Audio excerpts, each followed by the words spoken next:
سندھ کے سینئر وزیر شرجیل انعام میمن نے سینئر صحافی امتیاز میر پر قاتلانہ حملے کی شدید مذمت کی ہے۔ ان کا کہنا تھا کہ صحافی معاشرے کا آئینہ ہے، صحافیوں پر حملے کسی بھی صورت قابل قبول نہیں۔ سندھ حکومت صحافیوں کی سلامتی یقینی بنانے کے لیے پرعزم ہے۔ امتیاز میر پر حملے کے ملزمان کو جلد از جلد قانون کے کٹہرے میں لایا جائے گا۔ پولیس کو ہدایت دی گئی کہ امتیاز میر پر حملے میں ملوث عناصر کو فوری طور پر گرفتار کیا جائے۔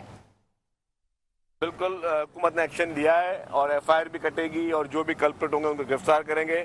امتیاز میر ایک صحافی ہے، ان کے لیے ان کی نیک تمناؤں کے ہماری طرف سے اظہار بھی ہے، ان کی صحت کی بھی سہولیات جو ہے، ساری چیزیں حکومت سندھ اس کو کیٹر کرے گی اور ہم سب جو ہیں اس افسوسناک گھڑی میں کہ ان کو ابھی زخمی ہے اور ہم کی دعا ہے کہ اللہ تعالیٰ ان کو صحت دے۔ دیکھیں جی یہ اب جب آپ نے بات کی امتیاز میر کی بات میں کر لوں یا جو آپ نے ٹرانسجنڈر خواجہ سراؤں کی بات کی ٹرانسجنڈرز کی، یہ انڈیویجول واقعات ہیں، ٹھیک ہے، انڈیویجول واقعات، ان کے پیچھے کوئی نہ کوئی پیش رفت ہے۔ خدا نہ خواستہ اس کو آپ یہ ایک زمرے میں نہیں لے کے آ سکتے کہ یہ کوئی ٹیررزم کی لہر ہے کیا ہے۔